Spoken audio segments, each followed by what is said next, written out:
Hello everyone, my name is John. I am making my first Magic Online video ever, and let's see how it goes. Hopefully I get some constructive criticism from you guys out in the internet world, and hopefully you'll enjoy what I have to offer as we explore Standard for whatever month and a half left of it that we have.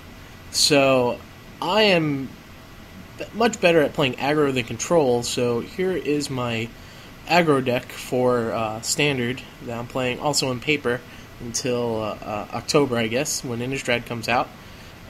It's a Goblin deck, as you can probably tell from just a first glance at the list. So let's take a look together at what we have.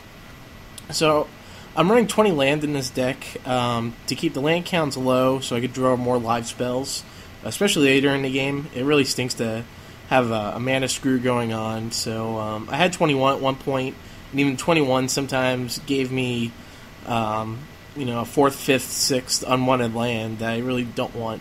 So I have it down to 20 right now, and I'm pretty comfortable with that, but I guess as we go on, if it gets worse and worse and worse, obviously I'll consider going back up to 21. So we have the full set of fetch lands between Scalding Tarns and Arid Mesas because we have 3 Searing Blades in the deck. 4 seems to be a little too many, especially if you're not playing a creature-heavy deck, game 1. So that's mainly why I have the Searing Blazes, or 4 Searing Blazes, and also it thins out your deck a little bit, especially when you're running fewer lands. Fetch lands aren't really a big deal when you have 26 or 27, unless you're using them for Lotus Cobra, obviously.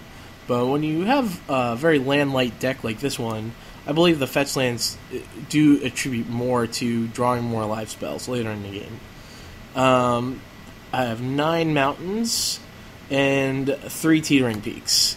Teetering Peaks obviously is a really good aggro land to have, especially if you Goblin God on turn 1.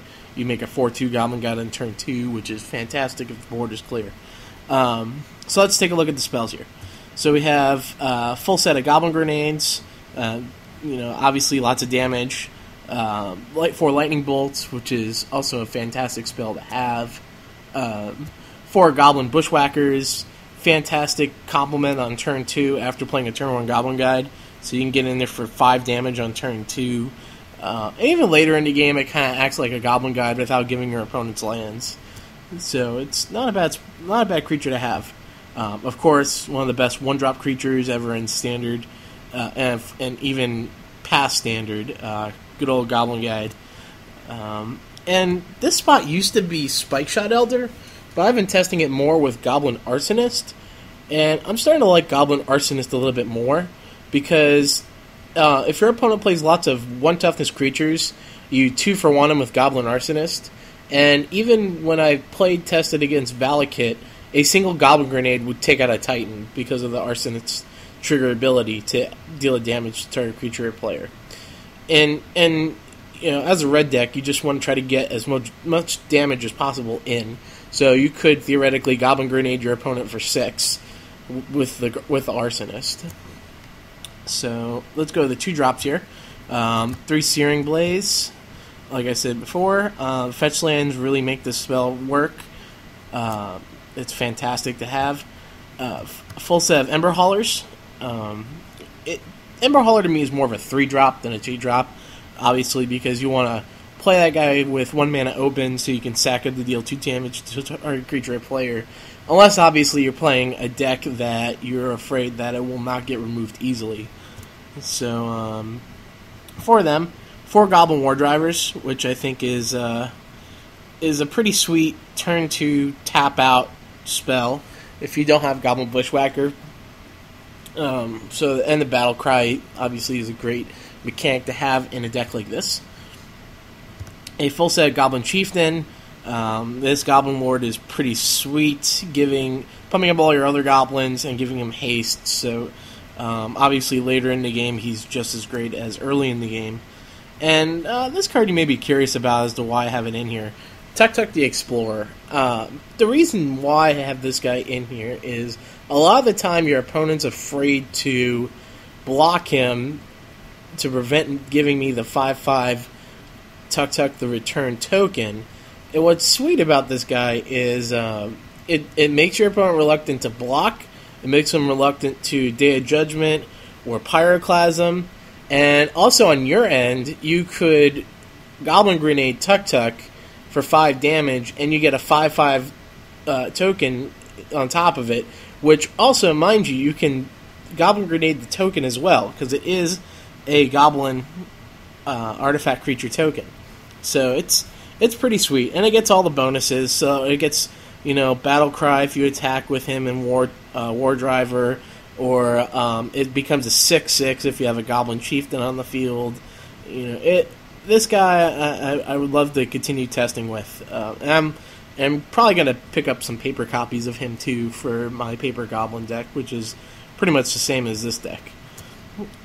And 2 Hero of Oxid Ridge hopefully for obvious reasons right now in the current metagame. There's a lot of Spellskites, Overgrown Battlemen, Squadron Hawks, Soldier tokens from Timely Reinforcements going around. And even in the mirror match, if there's lots of 1-drop goblins in the way, this guy is just a complete blowout if you drop him and start swinging. And notice that there's only 2 4-drops in the deck. That's because of the very light land count. Now let's take a look at the sideboard here for a moment. We have 4 Arc Trails against other creature decks. 4 Combust. I particularly like this card against Splinter Twin. It can't be redirected to Spellskite, and it can't be countered, and that's what I really like about it. Sometimes I'll bring it in against Cobblade if I see Baneslayer Angels or Sun Titans, or even the occasional Consecrated Sphinx. It's nice to, have them trump or have them block like a 1/1 and then combust them to get them off the board. It's pretty sweet. Line of Punishment. I understand that this seems a little questionable. The reason why I have this in my sideboard is because it prevents life gaining on the core Firewalker. It also prevents life gaining on Wormcoil Engine, which is typically the creature that blows out this deck if it becomes later in the game. So a 6/6 Death Touch creature coming at me is a lot less scary than a 6/6 Death Touch lifelink, because you really don't want to give your opponent any extra life. This card I think is pretty good to have in your sideboard. And also, this is kind of my sneaky tech against Gideon Jura. If opponents aren't aware of how the Leeline works. So, I believe if Gideon's in play and he animates himself, you could theoretically chump block Gideon and then combust him and get him off the board, which is pretty sweet if they haven't read this card. But feel free to correct me if I'm wrong on that. But I'm pretty sure you could blow up even creatures like Gideon Jura with Leeline in play. Mana Barbs is also the spell of choice against other control decks,